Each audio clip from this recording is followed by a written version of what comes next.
कक्षा 6 से बीएससी तक की भौतिक विज्ञान, गणित और विविध प्रतियोगी परीक्षाओं हेतु रीजनिंग एवं गणित की कक्षाएं निःशुल्क प्राप्त करें। इन कक्षाएं निःशुल्क वीडियो देखें और पढ़ें अर्जुन स्टडी चैनल के द्वारा।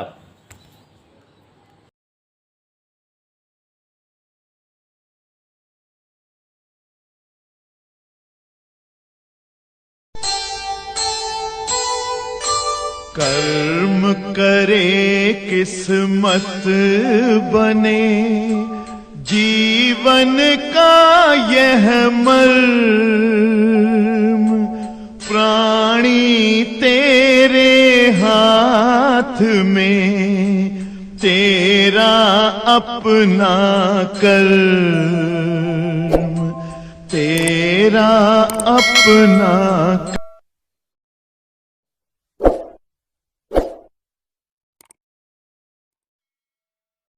हम लोग बेटा कई सारे चैप्टर गति से बिलोंग करते हुए या गति से रिलेटेड पढ़ने हैं। जैसे जो है आपको बता दें कि सबसे पहले एक चैप्टर गति का ही आपने पढ़ा, सरल रेखी गति। ऐसे ही ये वाला जो चैप्टर बोर्ड पर नाम लिखा है प्रक्षेप्य गति, तो गति शब्द इसमें भी है।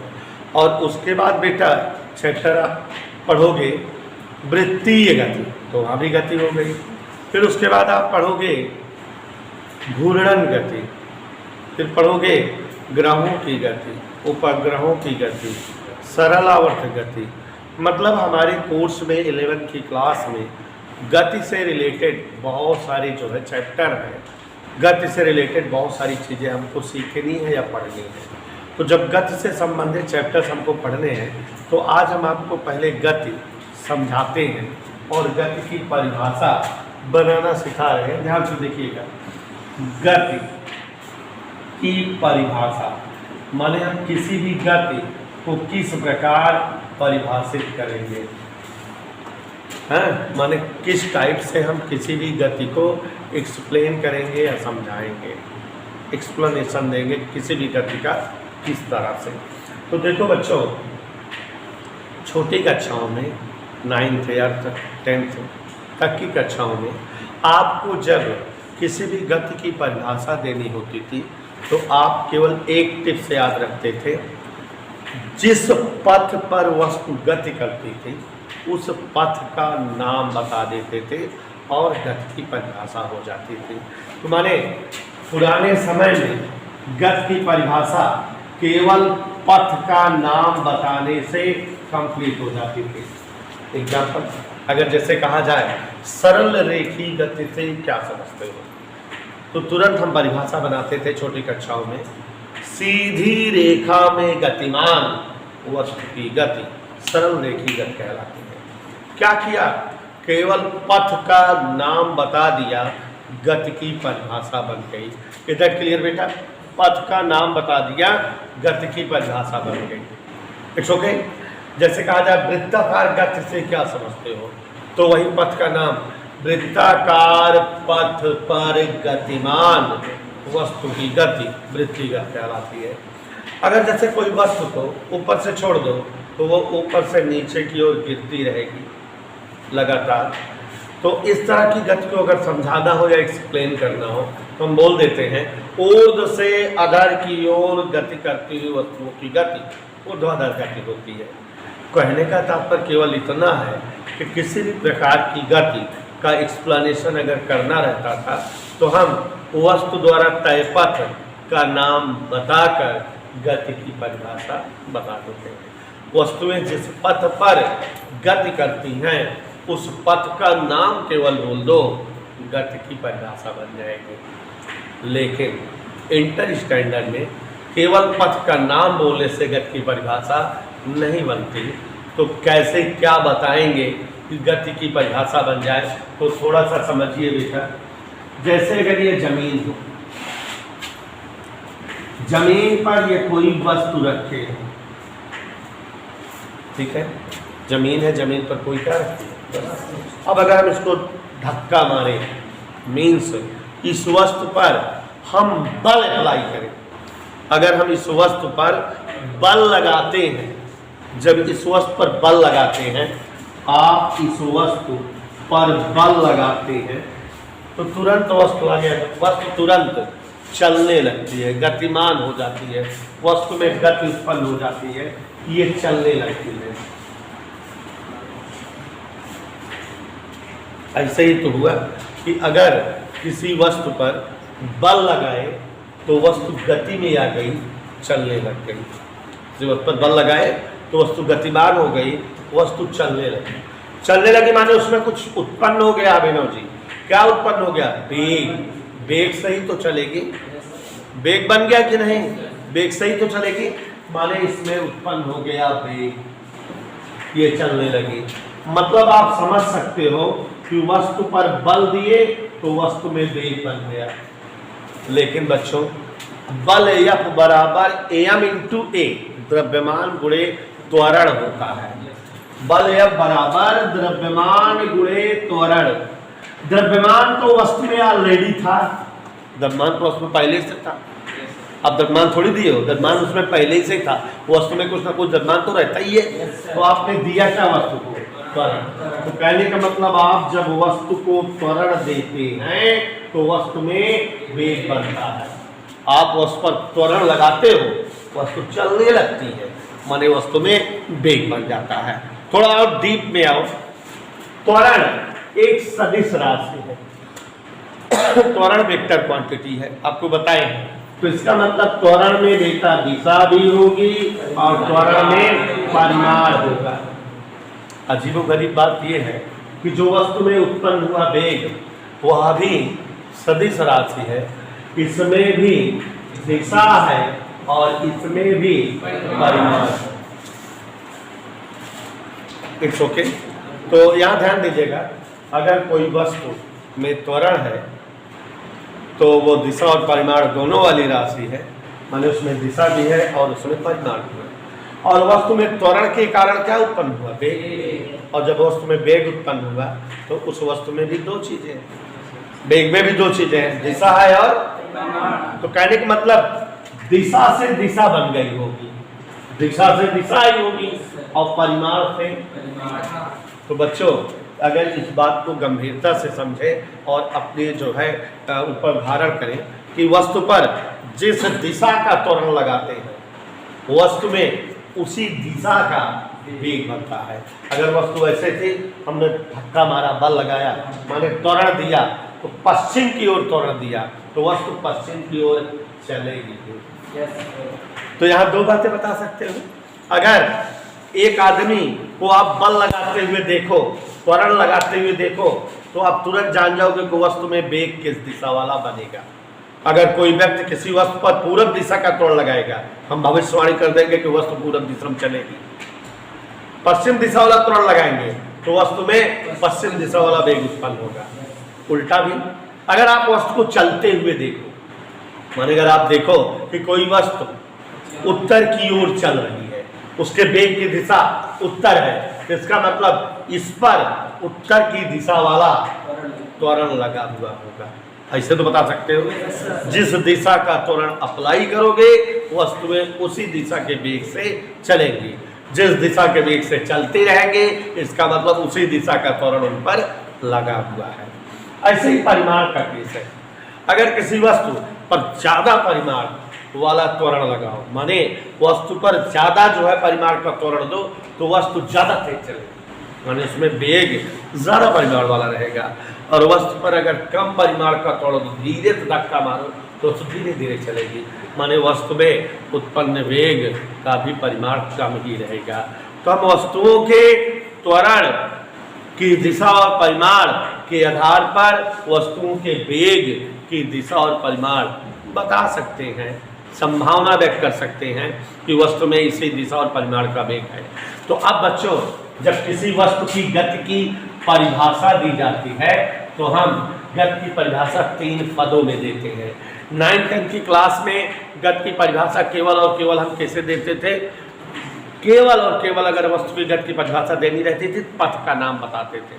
लेकिन अब इंटर से, आज के बाद से आप जब किसी वस्तु की गति की परिभाषा देनी होगी तो माइंड में कब कर लीजिए, 3 चीज़ें बताया करेंगे आप, ठीक है।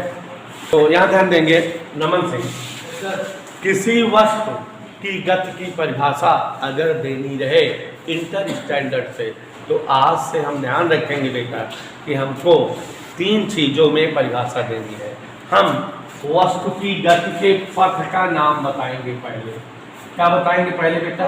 वस्तु की गति के पथ का नाम। वस्तु जिस पथ पर गति कर रही है नाम उसका बोलना है। फिर उसके बाद बेटा दूसरा स्टेप है, पहला पॉइंट है। दूसरा पॉइंट है कि हम वस्तु पर आरोपित त्वरण, जो भी त्वरण आरोपित है, उसकी दिशा और परिमाण के बारे में चर्चा करेंगे। उसकी दिशा कैसे है, परिमाण कैसा है, और उसमें उत्पन्न वेग की दिशा और परिमाण के बारे में बताएंगे। तो मतलब आप समझ रहे हो कि किसी वस्तु की गति की परिभाषा थोड़ा लंबी हो सकती है इंटर स्टैंडर्ड में। पथ का नाम बताना है और वस्तु पर जो त्वरण लगा है या जो उसमें वेग उत्पन्न हुआ है उसकी दिशा क्या है और उसका परिमाण क्या है, ये दोनों का दोनों बताना है। दिशा कैसी है त्वरण की और दिशा कैसे है वेग की, परिमाण कैसे है त्वरण का, परिमाण कैसे वेग का, दोनों का बताना है, दिशा परिमाण दोनों का। तो एक चीज़ और आपको भी थोड़ी देर पहले बताए थे कि त्वरण की दिशा और परिमाण जैसे होती है उसी तरह से दिशा और परिमाण वेग की होती है। तो अगर आप त्वरण की दिशा और परिमाण के बारे में जानते रहेंगे तो वेग की दिशा परिमाण के बारे में सीरियसली आप बता लोगे खुद है। तो कैसे बताते हैं, एक आध उदाहरण देकर समझाएं तो आपको समझ में आ जाएगा कि आपको अब परिभाषा कैसे देनी है। देखो, जैसे सरल रेखी गति बताने को, किसके बारे में बताना है? तो पहले तो पथ का नाम, यदि कोई वस्तु सीधी रेखा में गति करती है, माने पथ का नाम हो गया। अब ध्यान से देखो, वस्तु अगर सीधी रेखा में गति करे लगातार, तो वस्तु में जो वेग है उसकी दिशा सदैव समान बनी हुई है कि नहीं? माने अगर जो है पश्चिम की ओर वस्तु जा रही है तो वस्तु की पूरी गति के दौरान उसमें जो वेग है उसकी दिशा लगातार किधर बनी है? पश्चिम। माने वस्तु में उत्पन्न वेग की दिशा समान है। और वेग की दिशा कहाँ से आई होगी? माने उस पर आरोपित त्वरण की दिशा भी सदैव समान होगी। तो नेचर पता लग गया ना। आप बता दोगे कि जब कोई वस्तु सीधी रेखा में गति करे कि उस पर आरोपित वेग और आरोपित त्वरण और उत्पन्न वेग दोनों की दिशाएं समान, किंतु परिमाण जैसे जैसे वस्तु आगे बढ़ती है धीमी होती जाती है, माने परिमाण बदलता रहे, असमान रहे, तो वस्तु की यह गति सरल रेखी गति कहलाती है। मतलब ऐसे देखो बोर्ड पर सरल रेखी गति परिभाषा, सरल रेखी गति सीधी रेखा में गतिमान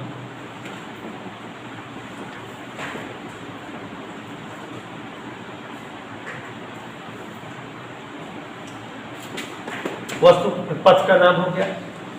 सीधी रेखा में गतिमान माने वस्तु जो है सीधी रेखा में अगर गति कर रही है, सीधी रेखा में वस्तु गतिमान है, सीधी रेखा में गतिमान वस्तु अगर है, कोई वस्तु सीधी रेखा में गति कर रही है, इस पर जो त्वरण आरोपित है और इसमें जो वेग उत्पन्न है दोनों की दिशा समान।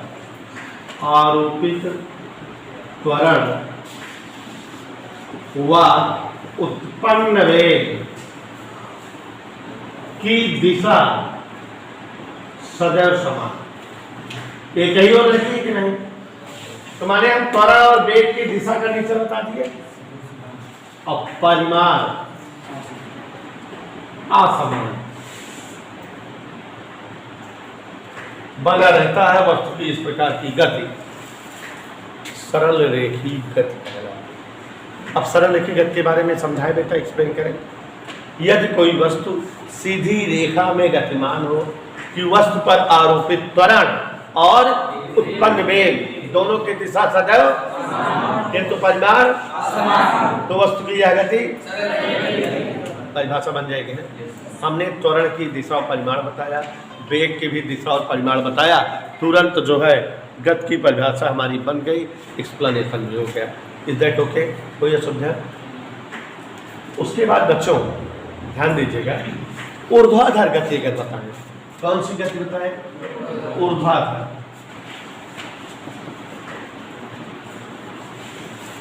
ऊर्ध्वाधर गति क्या मतलब, कोई अगर हम पत्थर ऊपर से छोड़े और लगातार कंटिन्यूअस किधर गति करता रहे, नीचे को गति करता रहे, तो वस्तु की गति अगर हो रही है ऐसे नीचे की ओर,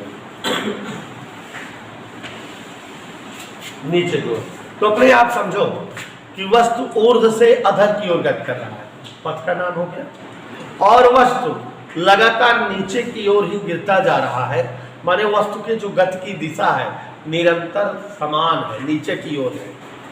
किसकी दिशा समान है, वस्तु में उत्पन्न वेग की दिशा लगातार नीचे की ओर तो है, माने वेग की दिशा समान है। और वेग की दिशा कहां से आई होगी, तुम्हारे त्वरण की भी दिशा लगातार क्या है, और वस्तु जैसे जैसे नीचे आती है तेज चलने लगती है, परिमाण कैसे है, असमान, माने परिभाषा बिल्कुल इसी तरह से हो जाएगी। कैसे बताओगे, देखो यदि कोई वस्तु ऊपर से नीचे इस प्रकार गति करे कि वस्तु पर आरोपित त्वरण और उस कारण उत्पन्न वेग दोनों की दिशाएं सदैव समान और परिमाण असमान रहे, तो वस्तु की इस प्रकार की गति ऊर्ध्वाधर गति कहलाती है। दोनों में वही चीज कॉमन हो गई है, माने पथ का नाम बदला, बाकी ये चीज और ये चीज कॉमन हो गई। इन दोनों गतियों में देखो दिशा समान है और परिमाण, दिशा समान है और परिमाण, माने ऐसी गतियां हैं जिनमें दिशाएं समान रहती है किंतु परिमाण बदलता रहता है। अब एक और गति देखो, वृत्ताकार गति।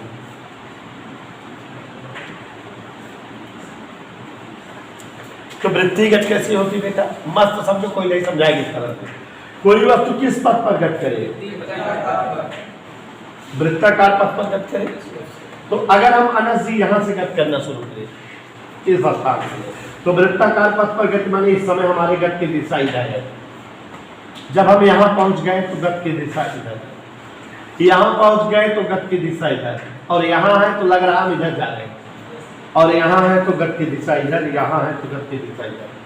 माने दिशा हमेशा बदल रही है कि नहीं, माने इस केस पे दिशा असमान हो गई, उन दोनों केस पे दिशा समान थी, परिमाण। अब अगर जो है जैसे कोई जो है वस्तु ऐसे ऐसे गति कर रही है, अगर तेज चलने लगेगी, ज्यादा तेज चलने लगेगी तो और दूर चली जाएगी, पथ जो है वृत्ति में ही रहेगा, बड़ा हो जाएगा ना, तो टेढ़ा मेरा पथ हो जाएगा नहीं, पथ वृत्ताकार बना रहे इसके लिए जरूरी है कि उसकी स्पीड समान है, उसी चाल से दौड़े ऐसे, तभी समान जो है पथ, अगर परिमाण समान रहेगा तभी जो है उसका पथ वृत्ताकार रहेगा, नहीं टेढ़ा मेढ़ा हो जाएगा।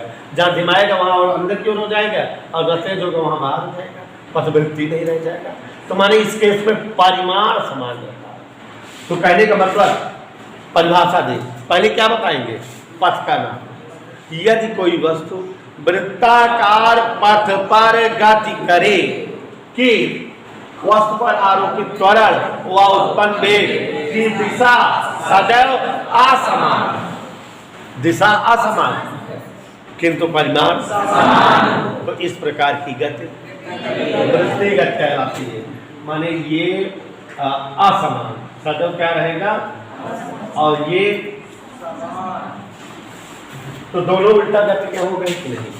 तो अब आप समझ गए कि यदि कोई वस्तु वृत्ताकार पथ पर इस प्रकार गति करे कि वस्तु पर आरोपित त्वरण और उत्पन्न वेग की दिशा सदैव असमान किंतु परिमाण समान बना रहे, तो वस्तु की इस प्रकार की गति को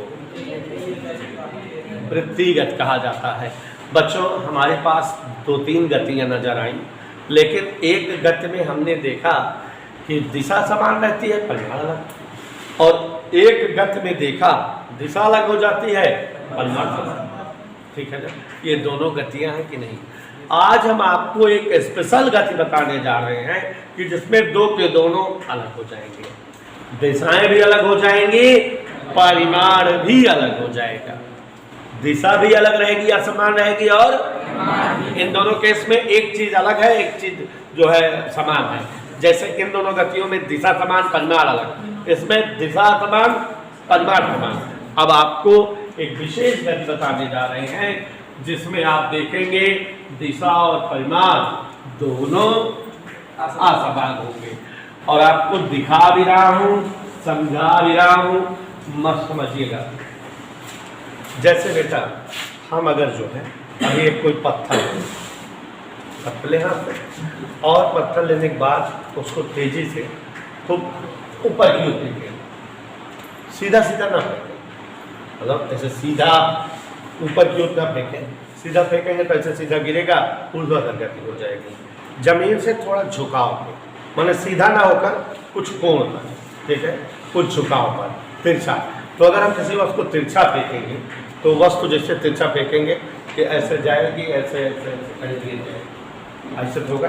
आप ऐसे अगर वस्तु उठाओ और उस पर तिरछा फेंको तो ऐसे जाएगा, ऐसे और कहीं ऐसे गिर जाएगा। जैसे आप धनुष मान लो, तीर धनुष, और जो है धनुष साधो, ऊपर की ओर ना साधो, तिरछा साधो और उसको छोड़ दो तो तीर जो है ऐसा निकलेगी, तीर इस तरह से ऐसे ऐसे निकलेगी, एकदम ऊपर जाएगी, ऊपर जाने के बाद ऐसे ऐसे नीचे गिरेगी, ठीक है। तो चाहे तीर हो, चाहे कोई पत्थर हो, चाहे बंदूक उठाओ और गोली मारो, धाए सीधा ना करो, थोड़ा तिरछा कुछ झुकाव कर, तो गोली एकदम इस तरह से ऊपर जाएगी और फिर उसके बाद नीचे गिरेगी, ठीक है। या जो गोला वोला फेंकते हैं खेल उल में, फिर गोला नचा करके फेंकते हैं तो गोला भी पूरा पूरा ऊपर क्यों नहीं फेंका जाता, कुछ झुकाव पर, तो ऐसे जाता है और जाके ऐसे गिरता है, ठीक। भाला वगैरह भी अगर उठा करके उसको फेंकते हैं तो ऊपर क्यों नहीं फेंकते, बल्कि इसी तरफ फेंकते हैं। तो यदि किसी वस्तु को, क्या बोले हम, किसी वस्तु जमीन से या क्षैतिज से किसी झुकाव पर, माने इस तरफ इतने कोण पर, ये झुकाव है, सीधा ना फेंक कर किसी झुकाव पर, यदि किसी वस्तु को पृथ्वी से कुछ झुकाव पर ऊपर की ओर फेंका जाए, ऐसे जाते जाते एकदम ऊपर हाईएस्ट ऊंचाई पहुंचेगी, इसके ऊपर नहीं जा पाएगी। तो जब इसके ऊपर नहीं जा पाएगी तो ऐसे फिर गिरने लगेगी, नीचे गिरेगी कि नहीं, इसी तरह से वस्तुगत करेगी ना। अब आपने देखा कि यदि किसी वस्तु को क्षैतिज से किसी कोण पर या किसी झुकाव पर ऊपर की ओर फेंका जाता है, किसी वस्तु को क्षैतिज से किसी झुकाव पर ऊपर की ओर फेंका जाता है तो वस्तु ऐसे जाते जाते एकदम अधिकतम ऊपर जाती है, वेग समाप्त हो जाता है, इसे नीचे गिरती है। अब इसके वेग की दिशा और परिमाण देखें, कैसा वेग है, कैसी दिशा है। दिशा देखो, जब वस्तु यहाँ है तो इसके गति की दिशा लग रहा है इधर जा रही है, और जब यहाँ तो वस्तु गति की दिशा इधर, और जब यहाँ आ गई वस्तु तो वस्तु की गति की दिशा इधर, जब यहाँ है वस्तु की गति की दिशा इस साइड है कि नहीं, और जब यहाँ पर है तो वस्तु की गति की दिशा इधर, यहाँ है तो वस्तु की गति की दिशा। समझ गए कहने का मतलब कि इस प्रकार अगर वस्तु गति कर रही है तो वस्तु की संपूर्ण गति के दौरान, पूरी गति में वस्तु में उत्पन्न वेग की दिशा सदैव क्या हो रही है, बदल रही है ना। यहाँ पर ऊपर की ओर, यहाँ इधर है, यहाँ इधर, यहाँ सीधे सीधे हो गई, यहाँ नीचे की ओर हो गई, तो माने वस्तु में उत्पन्न वेग की दिशा सदैव असमान बदलती रहती है। Is that okay? कोई दिक्कत? यदि किसी वस्तु को क्षैतिज से किसी झुकाव पर ऊपर की ओर फेंका जाता है तो वस्तु की संपूर्ण गति के दौरान वस्तु के गति की दिशा सदैव असमान रहती है। अगर वेग की दिशा सदैव असमान है तो इसका मतलब इस पर आरोपित त्वरण की भी दिशा सदैव, पक्का? तो दिशा के बारे में पता लग गया दोनों के। अब यहाँ देखो, जब हम किसी वस्तु को नीचे से ऊपर फेंकते हैं तो पृथ्वी उसे अपनी ओर खींचती है, पृथ्वी वस्तु को अपनी ओर आकर्षित करती खींचती है। तो यहाँ वस्तु का वेग अगर 5 रहा होगा तो यहाँ घट के 4 हो गया होगा, यहाँ घट के 3, यहाँ घट के 2 और यहाँ एकदम समाप्त। तो माने वेग का परिमाण भी बदल रहा है कि नहीं? परिमाण भी निरंतर कम होता जा रहा है और उसके बाद जब नीचे गिरने लगेगी तो परिमाण बढ़ने लगेगा, तो परिमाण भी बदलता रहता है, असमान होता है। तो यही है वह विशेष गति जिसमें समय के साथ वस्तु पर आरोपित त्वरण और उत्पन्न वेग दोनों की दिशा असमान और परिमाण भी, और वस्तु की इस प्रकार की गति इस प्रकार यदि किसी वस्तु को क्षैतिज से किसी झुकाव पर ऊपर की ओर फेंका जाता है तो वस्तु की गति के दौरान आरोपित त्वरण और उत्पन्न वेग दोनों की दिशा सदैव असमान तथा परिमाण असमान बना रहता है। वस्तु की यह गति प्रक्षेप्य गति कहलाती है। परिभाषा बन गई ना बेटा। कुछ लोग शॉर्टकट में बोलते हैं कि जब किसी वस्तु को क्षैतिज से किसी झुकाव पर फेंका जाता है तो समय के सापेक्ष वस्तु के त्वरण और वेग की दिशा परिमाण बदलती रहती है। वस्तु की यह गति प्रक्षेप गति कहलाती है। दोनों का मतलब एक ही हुआ। हम थोड़ा सिस्टमेटिक पढ़ी लिखी भाषा में कि जब किसी वस्तु को क्षैतिज से किसी झुकाव पर ऊपर की ओर फेंका जाता है तो वस्तु पर आरोपित त्वरण और वस्तु में उत्पन्न वेग दोनों की दिशा असमान और परिमाण असमान रहता है। वस्तु की इस प्रकार की गति को हम इधर क्रिया। और ये जो वस्तु गति कर रही है, जो वस्तु प्रक्षेप गति करती है उसे हम प्रक्षेप्य प्रोजेक्ट कहते हैं। और वस्तु जितने झुकाव पर गति करती है उसे हम प्रक्षेप कोण कहते हैं। वस्तु जिस पथ पर गति करती है, जैसे ओ से चले पीएम, ये ओपीएम पथ तय करे तो इसे हम प्रक्षेप्य पथ कहते हैं।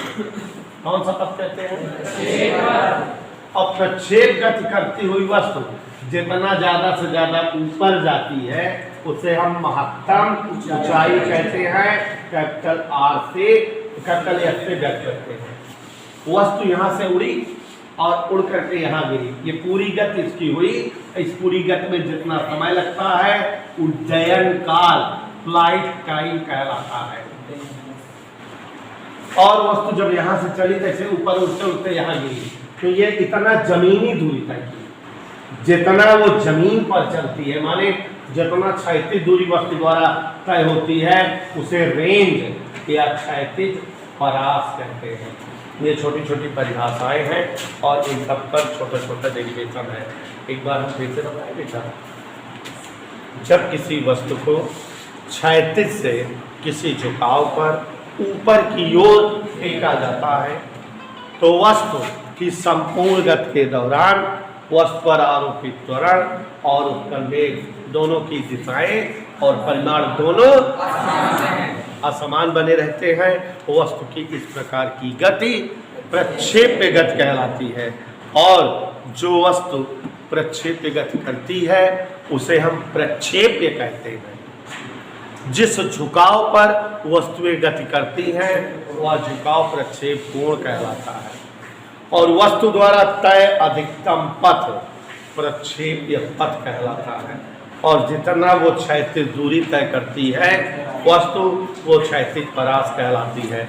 और वस्तुएं जितना अधिकतम ऊंचाई तय करती हैं वह महत्तम ऊंचाई कहलाती है।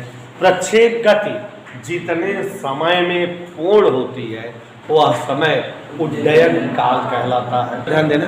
यदि किसी वस्तु को क्षैतिज से किसी झुकाव पर ऊपर की ओर फेंका जाता है तो वस्तु की संपूर्ण गति के दौरान वस्तु पर आरोपित त्वरण व उत्पन्न वेग दोनों की दिशा व परिमाण समय के साथ बदलते रहते हैं और इसलिए इस प्रकार की गति प्रक्षेप गति कहलाती है। जो वस्तुएं प्रक्षेप गति करती हैं उन्हें क्या कहते हैं? प्रक्षेप प्रोजेक्ट। और जिस झुकाव पर वस्तुएं प्रक्षेप गति करती हैं वह कोण या झुकाव प्रक्षेपण कोण कहलाता है। और प्रक्षेप गति करती हुई वस्तु द्वारा तय अधिकतम पथ या तय पथ प्रक्षेप पथ कहलाता है। वस्तु जितना अधिकतम ऊंचाई तक जाती है महत्तम ऊंचाई और तय अधिकतम क्षैतिज दूरी क्षैतिज परास कहलाती है।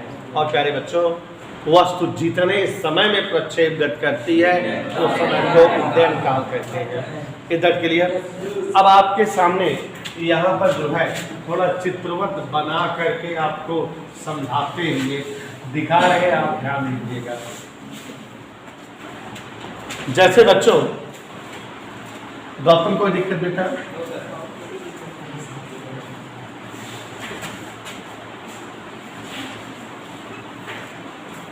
अगर ये कोई जमीन हो, क्षैतिज पथ हो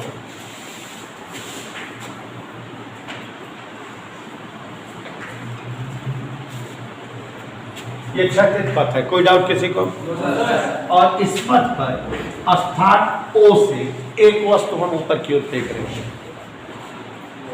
एक वस्तु क्षैतिज से यूं वेग और अल्फा झुकाव पर किसी वस्तु को हम ऊपर की ओर फेंक रहे हैं। तो ये वस्तु हमारी जो है इस तरह से ऐसे गति करेगी, ऐसे एकदम हाईएस्ट P तक गई, इसका वेग समाप्त हो गया और ये आकर यहाँ गिर गई। कोई दिक्कत? वस्तु को क्षैतिज से कितने झुकाव पर फेंके? अल्फा झुकाव पर। किस वेग से? और वो कौन सा पथ तय की? OPM पथ। ऐसे O से P गई और P से M। यहाँ पर इसका वेग क्या हो गया? कभी तो ऊपर नहीं गई, लेकिन कौन सा वेग शून्य हुआ? पूर्ण वेग। और ऐसे ऊपर जाते जाते P तक आई और उसके बाद ऐसे यहाँ गिर गई EM तक। ये अगर हम P को नाप ले जमीन से तो वस्तु द्वारा तय अधिकतम ऊंचाई है कि नहीं? माने वस्तु द्वारा तय अधिकतम ऊंचाई है।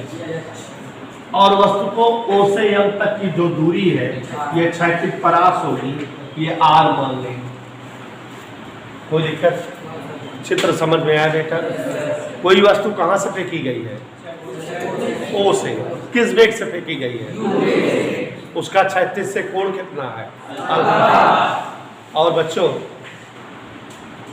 वह कौन सा पथ तय कर रही है? OPM। और OPM पथ तय करने के दौरान वो अधिकतम ऊंचाई कितना तय किया और क्षैतिज परास कितनी? और मान लेते हैं पूरा O से M तक आने का समय कैपिटल T उड्डयन का। चित्र समझ में आया? कोई दिक्कत? माना इसका वर्णन करें चित्र का। कोई वस्तु दिखाई दे क्षैतिज से, पहली चित्र तो कहाँ से है? स्थान O से। वेग यूं व क्षैतिज से अल्फा झुकाव पर। अब जो बेटा समझ में आ रहा है? अल्फा झुकाव पर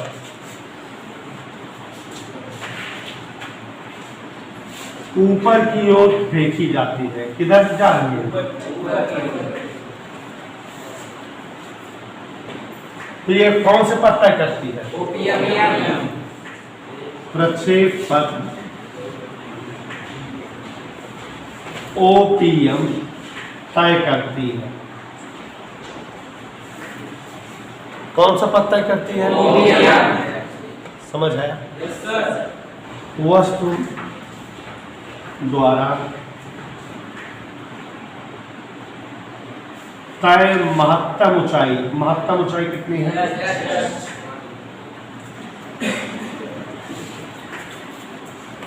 कितना ज्यादा से ज्यादा ऊपर गई है?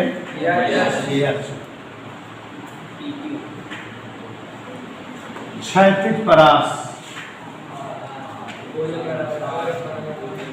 O से M तक जितना जमीन पर जाएगा। प्रक्षेप वेग वस्तु का कितना है? यूं। प्रक्षेप वेग यूं है। प्रक्षेपण कोण कितना है?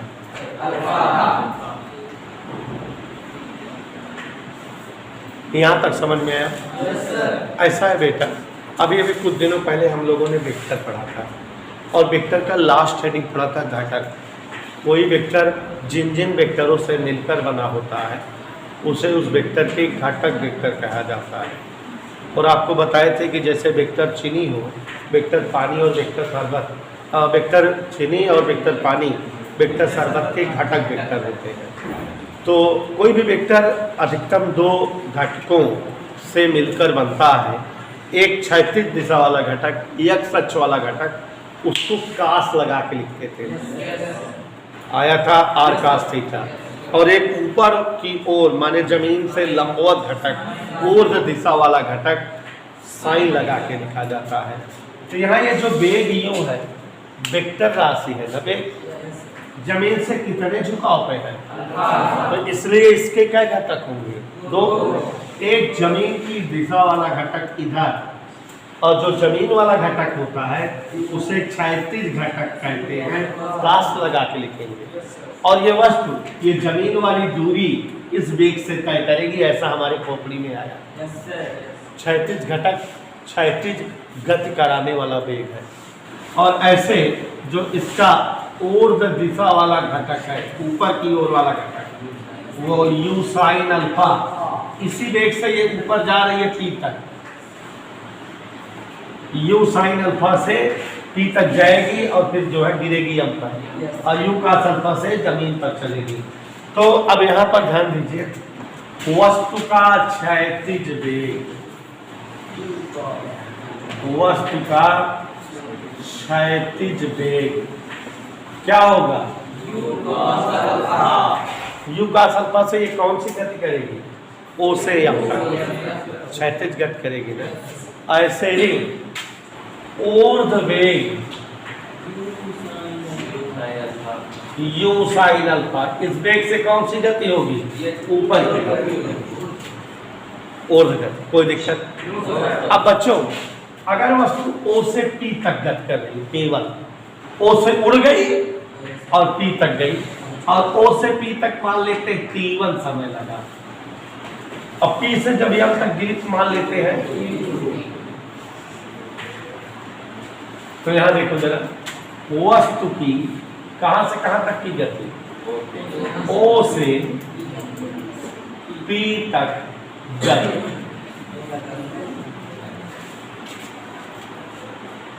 ठीक है, कहां से कहां तक की गति, जब O से चल रही है और उड़ते उड़ते P तक पहुंची, तो शुरुआत में उसका वेग कितना था, u sin अल्फा, u नहीं रह गया, u के 2 घटक है, u cos अल्फा से जमीन पर चलेगी, u sin अल्फा से ऊपर उड़ेगी, तो ऊपर उड़ने वाला वेग उसका क्या हो गया, माने इसका जब ये चलना शुरू की ऊपर, तो इसका वेग क्या रहा, चलते चलते चलते चलते चलते चलते चलते चलते P पर पहुंची, वेग चुक गया, समाप्त हो गया, 0 हो गया, कितने टाइम में, इधर क्लियर, बात समझ में आई।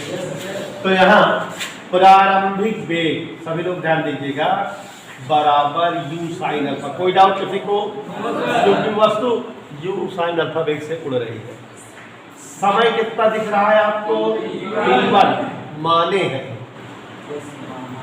त्वरण, जब वस्तुएं नीचे से ऊपर की ओर जाती हैं, तो पिछले पाठ में लिखाए हैं कि गुरुत्वीय त्वरण नीचे की दिशा में होता है, और जब वस्तु ऊपर रहती है तो माइनस लगा देते हैं, तो वस्तु पर त्वरण क्या काम करता है। अगर गति का पहला समीकरण लगाएं, गति का कौन सा समीकरण, v बराबर u प्लस at, गति के 3 समीकरण पड़े होंगे, v बराबर u प्लस at, अगर इसका प्रयोग, ऊपर वाला वेग क्या हो गया है, 0, शुरुआत का वेग, त्वरण, टाइम, ये इधर ला दें, तो GT1 बराबर, तो बच्चों T1 बराबर,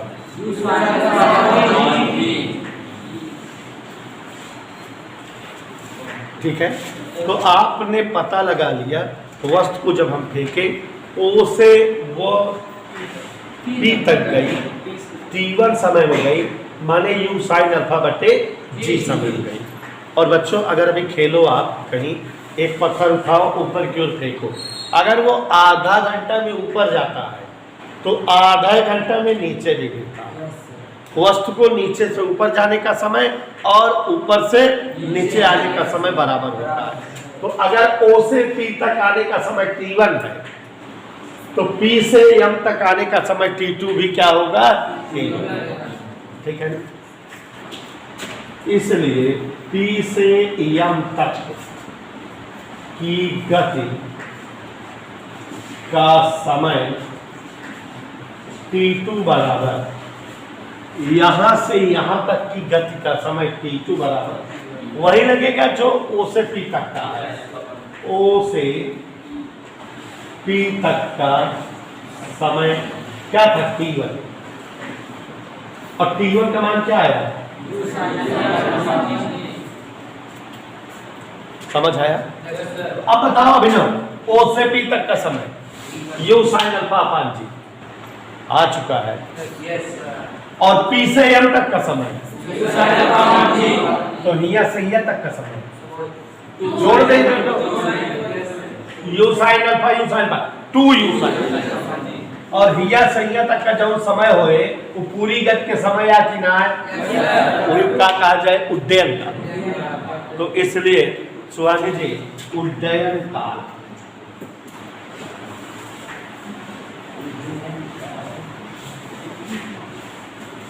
कौन सा काल? उड्डयन काल माने संपूर्ण गति का समय। गति कहां से प्रारंभ हुई है? ओ से। कहां तक हुई है? माने ओयम तक का समय। ओ से यम तक का समय। अनंत जी देख रहे हो? ओ से यम तक का समय में 2 बार जो है समय है, एक ओ से पी तक है और दूसरा, तो ओ से यम तक को लिख सकते हैं ओ से पी तक का समय प्लस पी से, कोई दिक्कत? ओ से पी तक का समय निकालने से कितना आया? और ये कितना है? दोनों जोड़ दो 2 यू। प्यारे साथियों, ये उड्डयन काल का व्यंजक आ गया। किसका व्यंजक आ गया बेटा? माने अगर किसी वस्तु को जमीन से किसी झुकाव पर ऊपर की ओर फेंका जाता है तो इतने समय में वस्तु की गति पूर्ण होती है। ये किसका व्यंजक आ गया? उड्डयन काल। फिर से आओ, ये उड्डयन काल का व्यंजक हुआ। किसका व्यंजक हुआ? कहीं कोई दिक्कत? अब यहाँ ओ से बी तक फिर चले और महत्तम ऊंचाई निकालेंगे। क्या निकालेंगे बेटा? ओ से पी तक गति। अभी कौन सा समीकरण लगाए थे? गति का पहला लगाए थे। वस्तु किस वेग से फेंकी जा रही है? You sine alpha. कहां तक गई है? ऊपर। वहां पर वेग क्या हो गया? 0। और कितना ऊंचाई तय की? यही तो ना? देखो प्रारंभिक वेग क्या है इसका? अंतिम वेग क्या है इसका? अंतिम वेग 0 हो गया है यार। विस्थापन वाले कितना ऊंचाई तय की है? त्वरण आप जान ही रहे हो उसका कितना लग रहा है? गति का तीसरा समीकरण लगाएं। ऊंचाई उसी में होती है। कौन समीकरण बेटा? इसलिए v² बराबर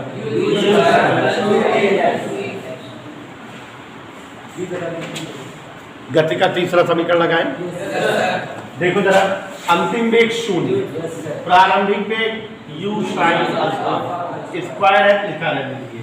एक की जगह माइनस है इसलिए माइनस पहले हो गया, यस की जगह है 2gh इधर पक्षांतर कर दो। 2gh बराबर u square sine square alpha. अपने को तो h चाहिए ना, u square sine square alpha अपान इधर क्लियर। ये किसका व्यंजक आया? और ये और बेटा अगर हमसे कभी कहे कि अधिकतम महत्तम ऊंचाई बताओ, माने एच मैक्सिमम बताओ, तो 1 मिनट एच मैक्सिमम। आप ध्यान दीजिएगा कि यहाँ एच का मान अल्फा पर ही डिपेंड कर रहा है। यू और जी तो सवाल में दिया रहेगा, तो अल्फा ज्यादा रहे तो यू ज्यादा आएगा। साइन अल्फा का मान 0 से 1 तक होता है। साइन अल्फा का न्यूनतम मान 0, अधिकतम मान 1।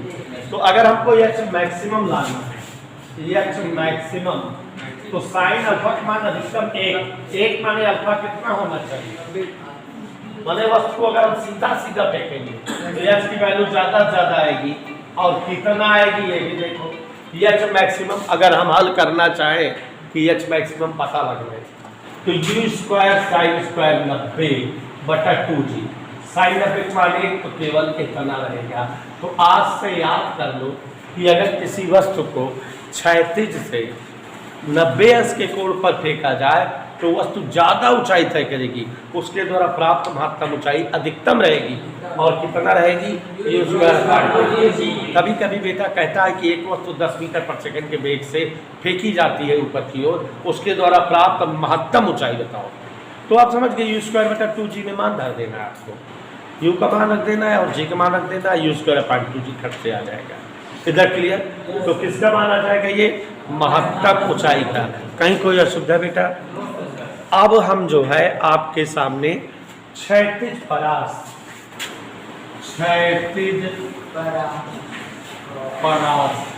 गौर से देखिए आर की चर्चा करना चाहते हैं। क्षैतिज परास का मतलब अधिकतम तय क्षैतिज दूरी। क्षैतिज परास का मतलब क्या हुआ, वस्तु ओ से चल रही है या टका रही है तो अधिकतम तय क्षैतिज दूरी। तो देखो क्षैतिज परास आर बराबर वस्तु द्वारा तय अधिकतम क्षैतिज दूरी। कौन सी दूरी बेटा? चित्र देखो OL। आप जानते हो दूरी बराबर चाल गुणे समय, तो वैसे विस्थापन बराबर वेग गुणे। क्षैतिज परास बराबर क्षैतिज वेग गुणे समय। समय माने जो टोटल टाइम लगा कितना, अब क्षैतिज वेग क्या हुआ है देख के बताओ, उड्डयन काल कितना है देख के बताओ। उड्डयन काल 2u sin α/g आया है, और क्षैतिज वेग क्या है, u का आसान। अभी सब लोग ध्यान दीजिएगा, u और u का बचा 2 sin α cos, यही बच रहा है। देख लो 2 बच रहा था, साइन बच रहा था, क्लास बच रहा था। जो बच्चे मैथ वाले हैं उनको बताना नहीं पड़ेगा, जानते हो साइन को थीटा बराबर 2 sin थीटा cos थीटा। यहाँ u² 2 sin alpha cos alpha माने, और ये r का मान आ गया। कोई दिक्कत?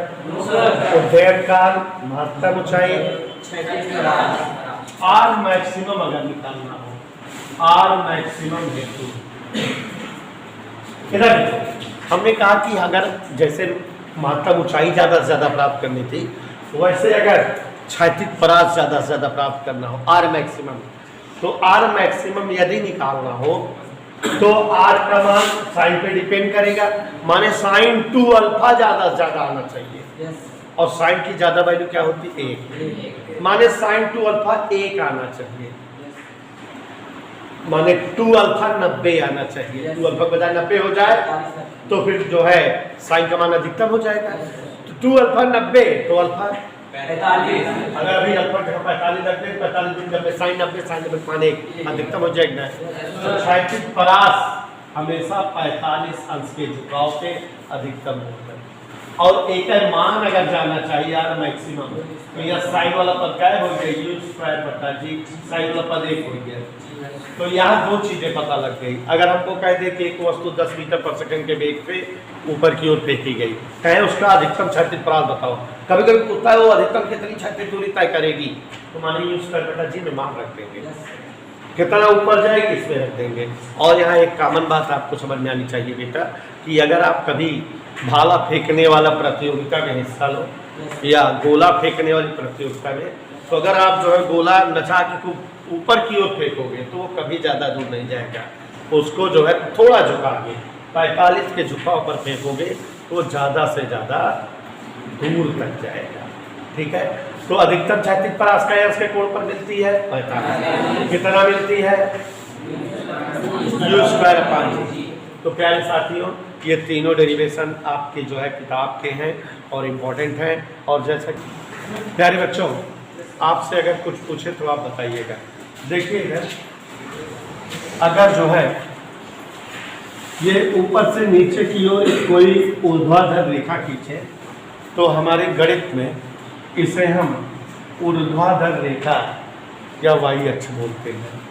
और अगर इसे जो है कट करते हुए कोई रेखा इस तरह से रहे जिसे हम क्षैतिज रेखा या एक्स अक्ष कहते हैं। क्लियर? एक्स अक्ष और वाई अक्ष इस तरह से। अब बच्चों यहाँ ये मूल बिंदु है, ठीक। अब बेटा अगर हम किसी वस्तु को क्षैतिज से किसी झुकाव पर फेंकें, माने वो प्रक्षेप गति करें, तो अगर हम क्षैतिज से किसी वस्तु को यूं झुकाव से ऐसे फेंकें तो ये इस तरह से यूं झुकाव से अगर किसी वस्तु को फेंकें तो ये इधर की ओर जो है, तो यहाँ देखिए जरा, अगर किसी वस्तु को हम क्षैतिज से किसी झुकाव पर ऊपर की ओर फेंकें, ये इस तरह से ऐसे करते हुए ऐसे सीधे अधिकतम ऊपर जाएगा और अधिकतम ऊपर मान लो P तक गया और फिर इसी तरह से ऐसे जाते हुए ये नीचे कहीं जमीन पर गिर जाएगा। मान लो ये कहाँ तक आया बेटा? कोई दिक्कत? कौन सा पद तय किया ये? ओ से ऐसे P तक गति करते हुए ऐसे M तक आया। वस्तु द्वारा ये अधिकतम क्या तय की गई? महत्तम ऊंचाई। ठीक है, मान लेते हैं वस्तु ज़्यादा से ज़्यादा ऊपर वाई दूरी तय की है या वाई ऊंचाई तय की है। कितना ऊंचाई तय की है? और जमीन पर ज़्यादा से ज़्यादा इसने कितना दूरी तय की है? अच्छा घड़ी देखते रहो। अगर अभी हम वस्तु फेंके हैं 5 सेकंड में नीचे गिरे तो 5 सेकंड लगा है इसको ऊपर जाने में और वही समय लगा है ये वाली दूरी तय करने में। तो जितने समय क्षैतिज दूरी तय होती है उतने ही समय कौन सी दूरी तय होती है? इस केस में ये प्रक्षेप गति की शर्त भी है कि क्षैतिज गति तय करने का समय ऊर्ध्व गति तय करने के समय के बराबर होता है। जैसे अगर भी कोई एक लड़का एक गेंदा लिया और आपने उसको देखा कि 9 बजे उठा रहा है फेंकने के लिए और आप आंख बंद कर लिए, आंख बंद कर लिए और वो गेंदा जाके गिरा जमीन पे। आंख खोले, आपने देखा वो जमीन पे गिर गया। गिरते समय आवाज़ हुई, आपने आंख खोल दिया, देखा 9:05 हुआ है। तो मतलब आप समझ जाओगे कि 5 मिनट को, अब आपको पता नहीं कि ऊपर फेंका जा रहा था कि नीचे से गया है, आप जान जाओगे कि जमीनी दूरी उसकी कितने मिनट तय हुए और 5 मिनट में ऊपर वाली दूरी भी तो तय किया है। तो जितने समय में ऊर्ध्व गति तय होती है उतने ही समय में क्षैतिज गति। अब यहाँ इसके वेग के क्या घटक? एक इधर यो का अल्फा और एक प्यारे बच्चों इधर यो साइन अल्फा। इधर क्लियर? समझ आया बेटा? यहाँ पर जो है क्षैतिज वेग हमेशा बराबर होता है, ये नहीं बदलता, लेकिन ऊपर जाने वाला वेग यहाँ खत्म हो जाता है ऊर्ध्व वेग से। ठीक। अब वस्तु O से M तक गति करे तो प्रारंभिक यहाँ वस्तु का प्रक्षेप वेग, प्रक्षेप वेग बताइए U। प्रक्षेपण कोण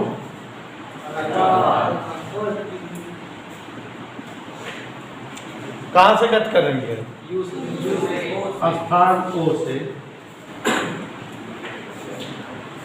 गति के दौरान कहाँ से गति कर रही है? गति के दौरान अधिकतम क्षैतिज दूरी कितना तय करती है? देख के बताओ। या और ऊर्ध्व ऊंचाई कितना तय होती है? क्षैतिज दूरी x और ऊंचाई, समझ में आया? क्षैतिज गति किस वेग से हुई होगी और ऊर्ध्व वेग से ऊर्ध्व। क्षैतिज वेग अगर हम इसका आपसे पूछें, देख के बताइए। ऊर्ध्व वेग कोई दिक्कत? तो क्षैतिज गति के लिए हम क्षैतिज गति में चल रहे हैं, जो वस्तु की क्षैतिज गति हुई है, क्षैतिज गति, क्षैतिज गति यहाँ से यहाँ तक की गति, क्षैतिज दूरी बराबर, याद करिए अभी भी थोड़ी देर पहले लिखे थे, बराबर क्षैतिज वेग गुणे हाँ, यह समय जो भी लिखो। क्षैतिज दूरी क्या माने हैं और वेग कितना है, समय मान लेते हैं टी, मालूम है कि नहीं? तो टी बराबर समान माने ये टाइम पता लग गया कि नहीं? अब हम इसी समय में ऊर्ध्व गति हुई होगी, ऊर्ध्व गति के लिए अगर चले, ऊर्ध्व गति यश बराबर सूत्र क्या होता है? यश माने वस्तु जितना ऊपर गई है, कितना ऊपर गई है, जो माने प्रारंभिक वेग, जिस वेग से वो उड़ रही है, जो साइडल विधांशो किस वेग से उड़ रही है? टी का मतलब टाइम से है, टाइम उसका कितना लगा है टाइम, x अपान यू, त्वरण माइनस लिखेंगे, एक की जगह जी, टाइम की जगह x upon u cos alpha, square लगा दिए। कोई दिक्कत? कहीं कोई असुविधा नहीं होनी चाहिए, समझ में आना चाहिए। अब आगे देखिए जरा, थोड़ा सा आगे बढ़ते हैं। y बराबर यू से यू साइन बटे कास माइनस हाफ जी, यहाँ देखिए जरा, एक्स बटा यू कास अल्फा का होल स्क्वायर क्या होगा? एक्स स्क्वायर अपान, प्यारे साथियों यही प्रक्षेप्य पथ का समीकरण है। It is the equation of projectile motion, यही प्रक्षेप पथ का समीकरण है। आपको बेटा यहाँ थोड़ा गणित में ले चल रहे हैं। आपने गणित में तमाम तरह की आकृतियाँ पढ़ी हैं, जैसे आपने रेखा, त्रिभुज, वृत्त, आयत, वर्ग, गोला, घनगराव, और हर आकृति का समीकरण पढ़ा है आपने। जैसे आपको पूछा जाता है रेखा, तो रेखा का समीकरण आप पढ़े y बराबर है प्लस सी, वृत्त का समीकरण या स्क्वायर प्लस वाई स्क्वायर बराबर ए स्क्वायर। वैसे इंटर मैथ में जब जाओगे तो आपको एक आकृति ऐसे दिखाई जाएगी इस तरह से, माने ये एक ऐसी आकृति है कि कोई बिंदु किसी निश्चित बिंदु और किसी निश्चित रेखा से समान दूरी बनाते हुए पथ तय करता है। इस पथ को परवलय कहते हैं, और परवलय का समीकरण होता है वाई स्क्वायर बराबर 4ax या एक्स स्क्वायर बराबर 4ay। परवलय के दो समीकरण होते हैं। इस परवलय का समीकरण होता है वाई स्क्वायर बराबर 4ax, और अगर परवलय ऐसे बना हो तो उसका समीकरण होता है एक्स स्क्वायर बराबर 4ay। तो अब बच्चों ध्यान दीजिए, इस समीकरण को, यह समीकरण दो अज्ञात राशियों x और y में बना हुआ है। गौर से देखो, y कई घात में है, एक घात में, लेकिन x कई घात में है, दो घात में, वहां दो घात लगी है। तो जब कभी कोई समीकरण दो अज्ञात राशियों में बना हो, एक अज्ञात राशि की दो घात हो और दूसरे अज्ञात राशि की एक घात हो, चाहे y के ऊपर स्क्वायर हो चाहे x के ऊपर स्क्वायर हो, इसमें ही x के ऊपर स्क्वायर है, तो ये समीकरण x स्क्वायर बराबर 4ay रूप का समीकरण है। और जब ये समीकरण x स्क्वायर बराबर 4ay रूप का है तो इस समीकरण को परवलय का समीकरण कहते हैं। माने प्रक्षेपगत करती हुई वस्तुओं द्वारा तय प्रक्षेप पथ परवलयाकार होता है, और इस बात को खोजा था वैज्ञानिक गैलीलियो ने। तो कभी पूछे कि प्रक्षेप पथ कैसा होता है? परवलयाकार। किसने बताया? तो गैलीलियो ने सत्यापित किया कि प्रक्षेप पथ परवलयाकार होता है और उस पथ का समीकरण y बराबर x square alpha minus half g x square upon q square का स्क्वायर अल्फा होता है। और प्यारे साथियों, इसी के साथ इस चैप्टर के सारी डेरिवेशन समाप्त हो गए। पूछा जाता है कि प्रक्षेप गति की सीमाएं बताओ, तो प्रक्षेप गति की 2-3 चीज़ें जानते रहिए। सबसे पहले तो प्रक्षेप गति में अचर त्वरण से गति होती है, त्वरण नहीं बदलना चाहिए। फिर प्रक्षेप गति ज़्यादा ऊंचाई पर नहीं रह जाती, ज़्यादा ऊंचाई पर चले जाते हो तो त्वरण समाप्त हो जाता है, तो उसकी गति दीर्घवृत्ताकार हो जाती है। प्रक्षेप गति में ज़्यादा दूर तक वस्तु को नहीं फेंकना चाहिए, माने पराग बहुत ज़्यादा नहीं आता और यच बहुत ज़्यादा नहीं आता। प्रक्षेप गति के दौरान जितने समय में ऊर्ध्व गति तय होती है उतने ही समय में क्षैतिज गति तय होती है। प्रक्षेप गति के दौरान क्षैतिज वेग नहीं बदलता, यू का अल्फा हर जगह होता है। प्रक्षेप गति के दौरान ऊर्ध्व वेग बदलता रहता है। प्रक्षेप गति के दौरान अधिकतम